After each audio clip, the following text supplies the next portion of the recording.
This is Aishu. Welcome to yoga கருத்து series டே 3. இன்றைக்கி நம்ம யோகா கருத்து சீரீஸ் டே 3ல் என்ன பார்க்க போகிறோன்னா, கிருஷ்ணர் யோகா பற்றி பகவத்கீதாவில் என்ன சொல்லியிருக்காரு அப்படின்னு சொல்லி ஒரு சிம்பிளான வேவில் நம்ம கற்றுக்க போகிறோம். வாங்க வீடியோக்குள்ளே போகலாம். பகவத்கீதாவில் கிருஷ்ணர் ஒரு சிம்பிளான யோகா லெசன்ஸ் நமக்கு சொல்லி கொடுத்துருக்காரு. என்ன சொல்லி கொடுத்துருக்காருன்னா, யோகஸ்திய குரு குருமணி அப்படின்னு ஒரு விஷயத்த சொல்லியிருக்காரு. அதோட மீனிங் என்னென்னா, லைஃப்பில் நம்ம பண்ணுற எல்லா ஒர்க்குக்கும் ஃபுல் எஃபர்ட்ஸோடு பண்ணுறது தான்.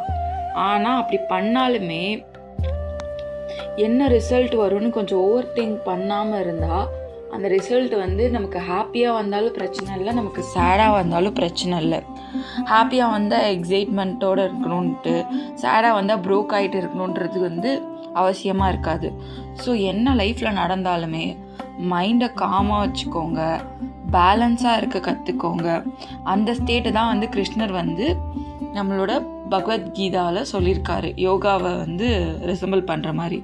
ஸோ ரிமெம்பர், நீங்கள் ஒர்க் பண்ணுங்கள், ஒர்க்கை ஒரி பண்ணி பண்ணாமல் பேலன்ஸ்டாக பண்ணுங்கள். இதை தான் நம்ம கிருஷ்ணர் யோகாவில் சொல்லியிருக்காரு. தேங்க்யூ.